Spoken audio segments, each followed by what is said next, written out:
Hi, I'm J. Rachel Addison. And I'm Miles Stokes. And we're the hosts of Jay and Miles Explain the X-Men, a weekly podcast all about the ins, the outs, and the retcons of comics' greatest superhero soap opera. We're also the hosts of Jay and Miles Review the X-Men, which you're watching right now, where we talk about the X books that come out each week. This week we're looking at the 3 books of July 27th, 2016, but first we've got a little bit of news. We are officially confirmed as guests at this year's Rose City Comic-Con. Yes. Which is our hometown show. We were there last year. It was awesome. I don't have the date on hand. I think it's the first weekend of September, but I will double check that and get back to you next week. Mm-hmm. And Jay, you're back from New York. I am. Yes, welcome back. It's good to have you. Although T did a really good job filling in for me. She doesn't have nearly the beard that I do, but everyone's got flaws, and I respect that. But we did have the Summers Bears. That's true. That's pretty good. Those are like about equal with beard quality. They light up. My beard doesn't. Okay, they win. Havoc is programmable. I can program my beard. It just doesn't do anything. I just still have Havoc. He's just at home. Okay. Well, I've upstate in New York. That's fair. That was the deal. Mm-hmm. And I have new sunglasses and a new tattoo. So yeah. All good times. Good times. Want to talk about some comics? I guess. First up, we have Extraordinary X-Men number 12, written by Jeff Lemire, with pencils by Humberto Ramos, inks by Victor Olazaba, and colors by both Edgar Delgado and Dano Sanchez Almara. So this is the last chapter of Apocalypse Wars, the sort of multi-book crossover, more like an event that's been going on for a little while. The X-Men are still in Apocalypse's Omega world, which I don't know how it got to be that way. It was kind of weird, but I like it. It's got little different bubbles, each with their own continuity. Forget it, Miles. It's Omega World. Well done. Hey, we already made that joke. We titled next. We've made that joke like 6 times, Miles. We make it continually. That's fair. It's well-known movie. Yeah. Anyway, and this has been a fun storyline. I mean, I think my favorite Apocalypse War storyline has easily been the all-new X-Men one. So the thing is, though, the other 2 wrapped up. The other 2 basically ended.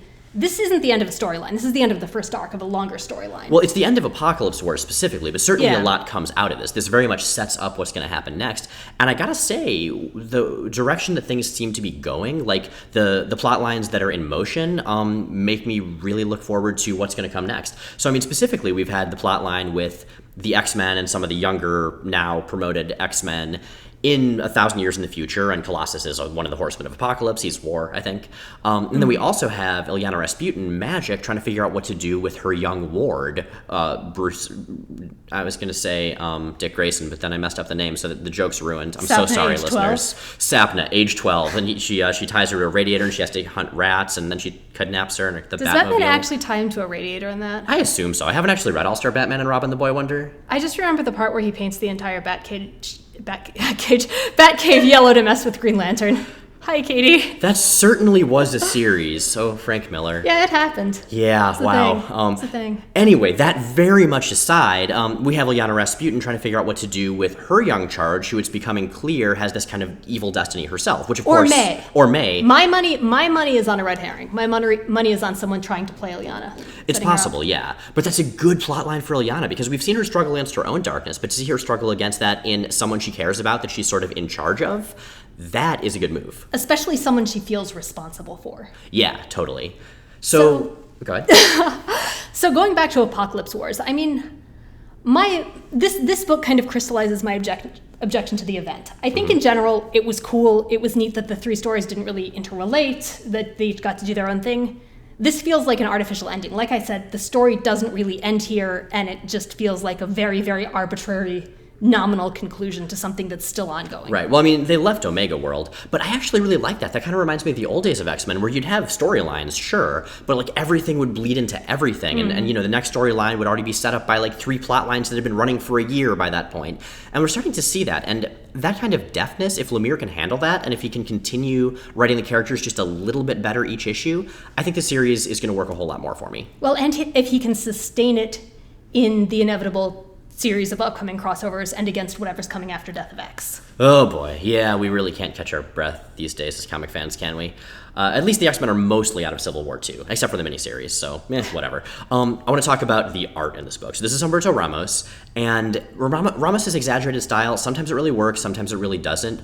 I gotta say, seeing him draw all the weird stuff going on in Omega World and all of the weird stuff that Ilyana sees as she travels through time and space trying to find the X-Men, like, that's fun stuff. Plus, the way he draws Venom, we talked about this before, but the way he draws Venom is one of the coolest things I have ever seen on a comics page. Some of his stuff felt really unfinished to me, and I think the two inkers kind of speak to that as well. Two colorists. It was just the one two inker, colorists. yeah. Sorry about that. Yeah.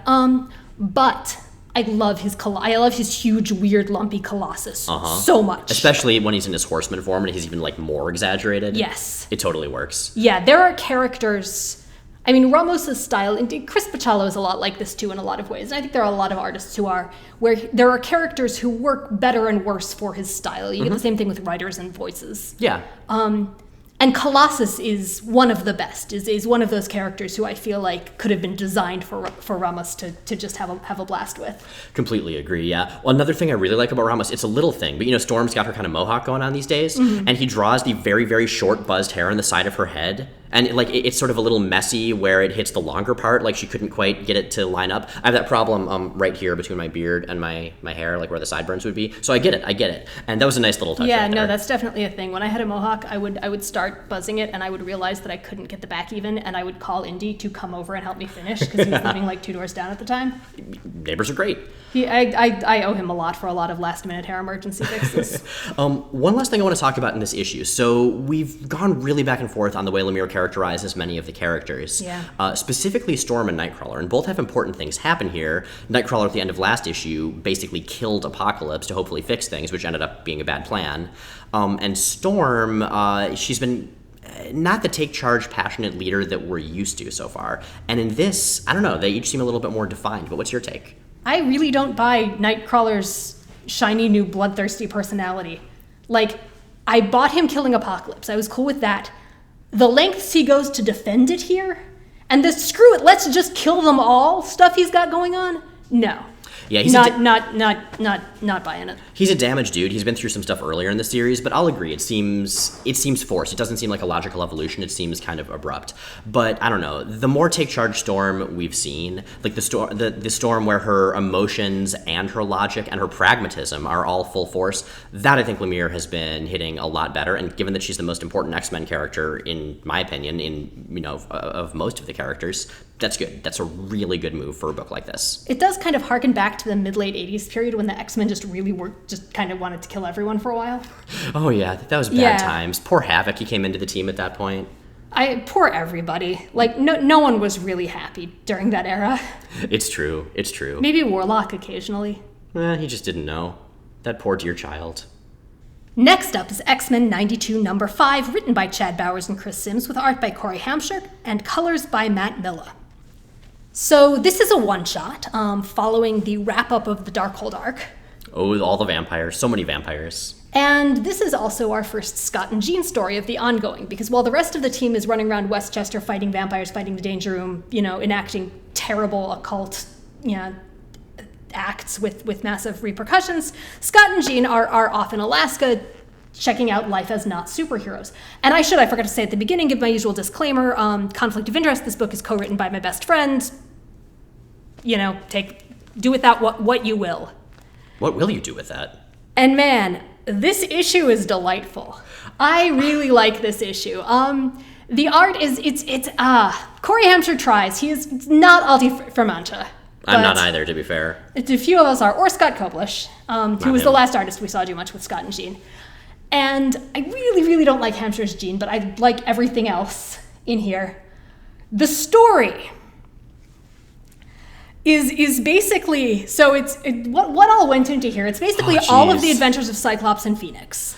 It's kind of Rachel Summers' whole chronology as far as when she goes to become Mother Ascani. Yeah, and but that stuff's all in the adventures of Cyclops and Phoenix. Yeah, true. Like that's stuff that all overlaps with that. It's mostly the adventures of Cyclops and Phoenix. So it is Scott and Jean once again failing to effectively take a vacation together because they get pulled forward in time to the year 3992, still X-Men 92, to fight the villain who has taken over the Earth in lieu of Apocalypse. Mm-hmm. That being a very beardy Mr. Sinister. I approve. He's got long hair and a beard. I'm like, if I were less curly, I could be that guy. Also, if I were like way evil and scheming and immortal. Okay, there are some differences, but the beard is nice. We do have a blow dryer. Like, you can do this as a costume if you want. We can make this happen. I feel like it would have to be a genetic blow dryer to be sinister appropriate. No, it just wouldn't appropriate. last that long. Well, anyway. Sinister is a short-lived system in this case. But yeah, when they get there, I really enjoy that we see Rachel Summers as Mother Ascani, and I like that the book doesn't really go into her deal as far as the alternate universe daughter of Scott and Jean from Earth 811, Days of Future Past, blah, blah, blah. She's just a descendant of theirs who knows a lot, and if you're a longtime fan of the comic, you know her history, but to read this book, you don't need to know it, and it still totally works, and she's still an awesome character, with a great character design, by the way. I love the way she's aged up in this. It's done well. Yeah, I think this is, the last issue we mentioned that it felt a little bit rushed, it felt a little bit scattered. This, for me, is Bowers and Sims back on form doing what they do best, which is taking the 90s at their 90s-est, distilling them and condensing them into a form that's both a lot of fun if you know the context and accessible if you don't. I would agree. Like, this is a great callback to one of my favorite miniseries. But yes, I really love that miniseries. It's a good miniseries. I'll get behind it. Some feelings about it. But it's also a really fun issue. And again, it does a really good job of throwing you into the deep end of continuity, making it clear that there's only so much you need to know. And in this case, giving you two characters who are likewise totally out of their depth, so you can catch up along with them. Well, and speaking of distillation and of those two characters, probably my favorite thing about this issue, aside from having all that 90s gloriousness, is that the Scott and Jean dynamic really, really works for me. Here we see an actually relaxed Scott. Well, for like 2 pages, but still. But playing X-Men Alert. Playing the X-Men Alert board game. Oh my God. So, listeners sent us that game. It's great. Yes, that's a thing. No, Daryl sent us that game. Our friend Daryl sent us that. Oh, was it? Yes, that's that even was cooler. Daryl. Dude. Oh, dude, I get confused come sometimes. on. Anyway, but yeah, seeing that sort of easy playfulness, that whole, you're the boss, Jean, that Scott has, and that teasing that Jean does of Scott, like, you really see them as the couple that they always have been to me. Without the whole love triangle nonsense thrown in with Wolverine, without how weird things got toward the end, even if, yes, the story did organically build to that. Like, this is a relationship that's kind of important to me and that we haven't seen in so many years. So this kind of nostalgia, this kind of throwback, it nostalgiates, it throws back to one of my very favorite things about X-Men. So that's pretty rad. And I will say, since I know who has eternal dibs on the dialogue in those scenes, well done, Chad. Yes, well done indeed. Yes. Finally, we have Old Man Logan number 9, written by Jeff Lemire with art by Andrea Sorrentino and colors by Marcello Maiolo. So this is the first issue in a new arc. We had our really depressing arc where Wolverine tried to save his alternate future wife's childhood, and it went horribly wrong. Then we had our nice little one-issue fill-in thing where everything was really heartwarming, and now we have this. And this is the first issue of a storyline called The Last Ronin, where Logan is tracking Lady Deathstrike and her Reavers to, as it turns out, Japan, after all the horrible things they did to people he cared about. And as they do. As they do. And so what we get is kind of what's come to be the representative style for Old Man Logan as a book, which is scenes of what's going on in the future, alternating with relevant flashbacks from Logan's past / our alternate potential future. And for me, I really dig that. That's a structure that has worked for me from the start. I enjoy it. Logan's always been, he's not a character that really narrates himself, at least not Old Man Logan. Back in the Mad Report days, he would narrate the hell out of himself. But Old Man Logan doesn't. He's very silent, even to the reader. And so this is a good way to do exposition, to show what's going on in his head, just to show the flashbacks he's thinking of. And I really dig that. And here, I think it continues to work extremely well. I think that you like this issue a lot more than I did. I like this book a whole lot. I think I like the book in general more than you do. That's true. I think I might have liked the last issue more than you did. But this one, for me, the flashbacks and the going back to his old life feels like more of the same in a lot of ways that I don't really dig. One of the things I liked most about that one shot was it felt like it was sort of coming to terms with some of that past and preparing to move forward. And here that feels gone. The other thing, it also returns to motifs that I'm really not fond of and much, much less inclined to forgive in 2016 than I am in comics that came out in, late 80s or early 90s, which is basically just horrible, horrible things happening to woman after woman to propel Logan's story, and in this case specifically, really aggressively sexualized peril. That was weird, yeah, because Sorrentino is a phenomenal visual storyteller. I think probably a good 80% of why I like this book is Sorrentino's art. And that continues And then when Logan does find Lady Deathstrike, and she's all, hanging from chains, I don't know. I mean, I know we differed on this. We just had actually a big discussion about this before recording. First of all, we both had to flip back to this to double check because we both remembered her as having been naked in this. Yeah. She's not, barely. You can't tell at a glance because of the coloring, and also because her clothing is so minimal and so obviously drawn on post facto and has nothing to do with her body. Second, I mean, she is positioned, the way she's positioned, the way her body is, the way her face is, the way those things clash with the dialogue in the balloons. Like, for me, this is, you could have this justified, be a character who's given up, but this isn't Lady Deathstrike in any consistent or significant way that goes with her characterization, and it doesn't deviate from that characterization in any way that adds to the story. It's just her being cute and sexy for no goddamn reason. And for me, that's a huge deal breaker. That's not, that bothers me on a lot of levels, but one of them is that it's poor storytelling and it's distracting and it's a trope that I am really, really, really sick of. Yeah, I mean, on the one hand, we have something we see in fiction all the time, and professional wrestling, as I understand it. Well, I guess that's also fiction, but regardless, which is where you want to show that the new villain's a badass. You have the new villain beat the hell out of the old villain, who was a big challenge. And yes, that's what's happening here, but the sort of sexualized way, the removal of agency that we see in a character, Lady Deathstrike, for whom that's never been a thing, like she's defiant toward the end. Okay, here's a question. Yeah. Lady Deathstrike is usually not sexualized in standard art of her.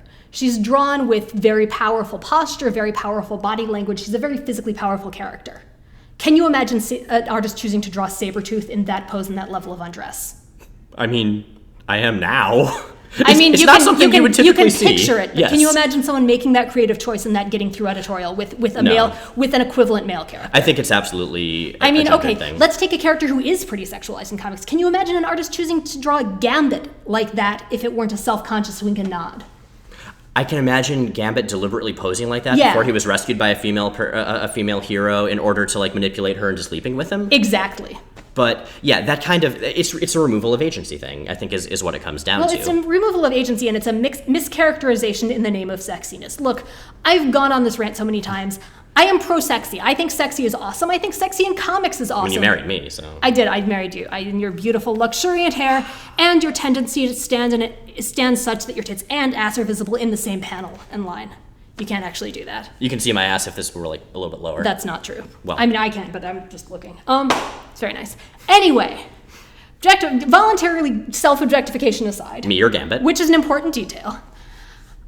Sexy is great when it serves the story. There are comics that are largely sex farce, and that's awesome. Empowered is so good, you guys. Empowered, oh my god, Empowered is amazing. I cannot recommend that enough or highly enough. I was thinking of Ogloff, which is a whole different thing and somewhat more different letter rating, but well, because sex farce. Right. But there are comics where a character being very, being sexy, being central is part of the story, and you see characters use that. I think I talked about this a lot on the podcast in terms of Barry Windsor Smith and Storm. Yeah. But the belief that every female character has to be sexy at all times under all circumstances in comics is crap storytelling. Mm-hmm. It's offensive on a whole set of social levels, but ultimately the level on which it offends me most is as a comics editor and writer and informed reader. Because if you make everything sexy, then the actual sexy moments lose their impact entirely. They don't mean anything. When everything's sexy, nothing is sexy.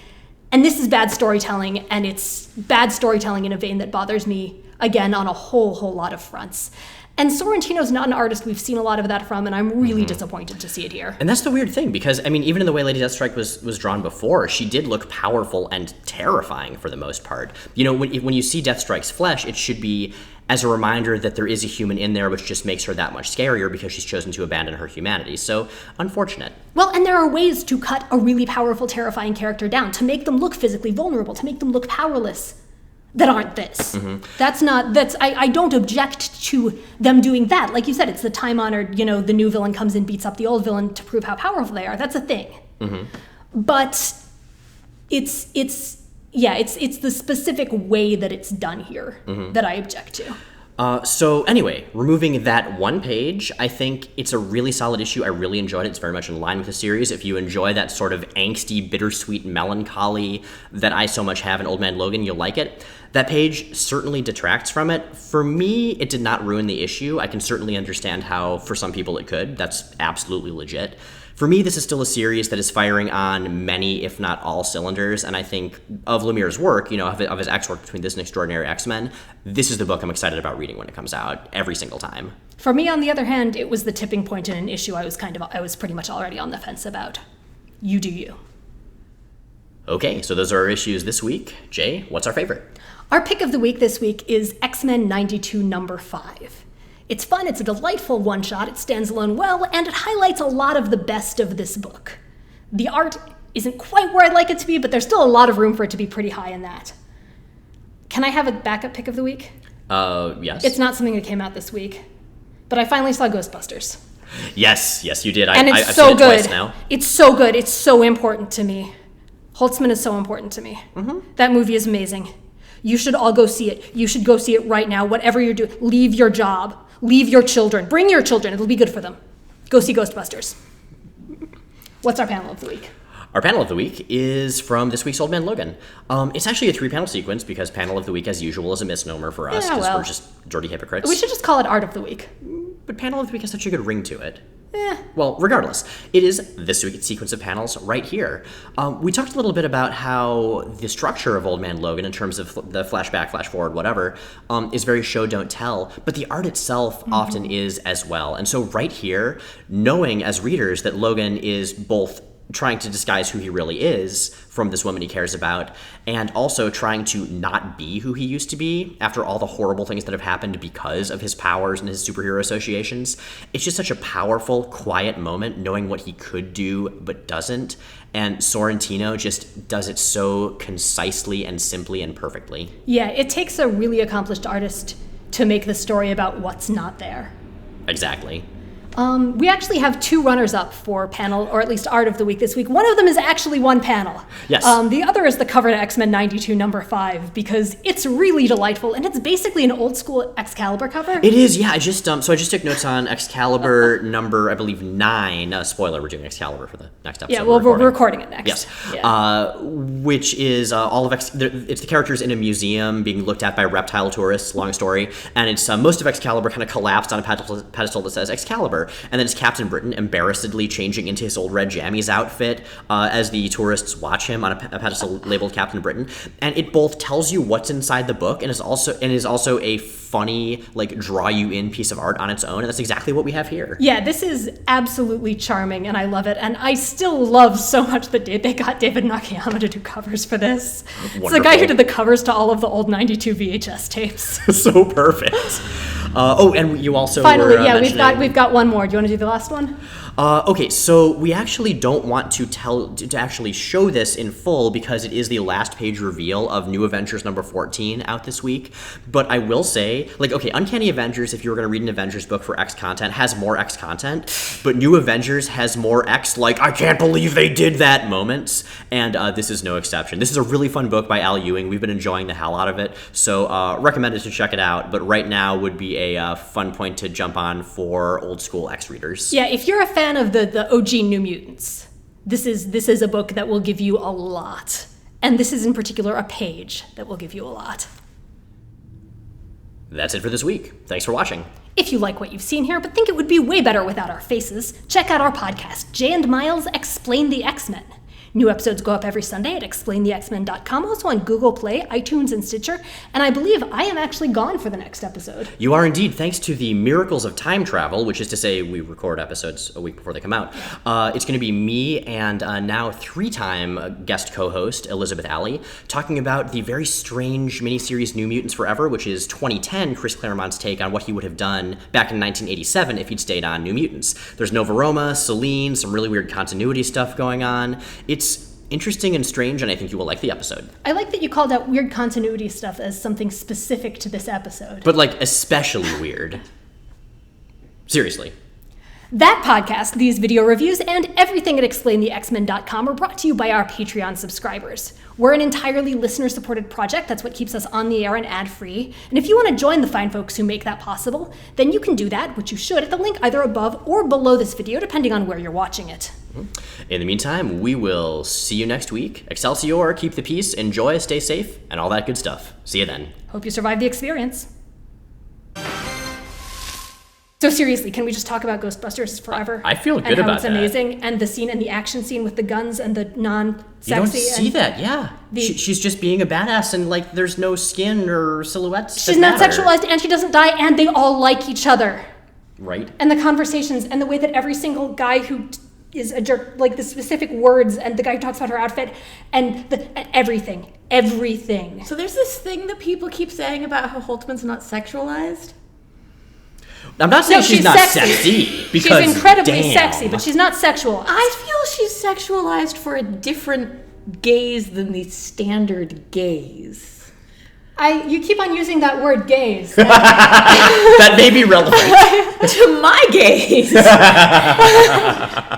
Which was Daisy. You're not alone there. We're no, I mean, Holtzman for all audiences. Feelings. Oh my God, Kate McKinnon's so amazing. We watched a bunch of her Saturday Night Live sketches when we came home. Mm-hmm. And that's not to say the other actresses aren't also amazing. They're all amazing. They're such a good ensemble. Such a good ensemble. Actually, Leslie Judd and Chris, all of them. They're all really good. All of them. But only one of them is Kate McKinnon. If there were more than one Kate McKinnon, I'm pretty sure we would all just explode and we'd die happy, but that would be the end of civilization, and that's what the Ghostbusters try to prevent. Moody and I were talking about that, and we actually were thinking that if there was, narrative justification for there being more than one of any character, it would definitely be Holtzman. Like alternate universe stuff? Yeah, like she just breaks reality, and there's a second one. As you really, yeah. Yeah. I feel okay about this. Yeah. Days of Future Holtzman? Yeah. Days of Future Holtzman. It's the bright future that we're all working for, especially Rachel Summers, because again, Holtzman is designed with a certain sort of gaze in mind. It all comes together. I feel good about this. So yeah, go see Ghostbusters. Everybody. Go see Ghostbusters. Everyone in the world. Don't take your children. I mean, take your children, don't take your young children. Maybe see it first. Too scary for my children. Was it scary? It's real scary. Miles, it's got a lot of big explodey ghosts. They're like loud. for a 5-year-old and a 6-year-old. Oh. Loud and fast ghosts. Yeah. Loud ghosts that are fast and loud. For me, it was Tuesday. My life is really weird, you guys. But okay, point taken. No, we from saw it the on actual Monday. parent, for me it was Monday. From the actual parent, scary ghosts. Check. So we will give our usual disclaimer, which is be familiar with this media and your specific child's limits before taking your child to see it. Only you It's can really prevent good. forest Take your children. children. All of your children. Yes. Eventually. If they're into that. It'll still be around when they're old enough for scary ghosts. It's and eternal. forest fires.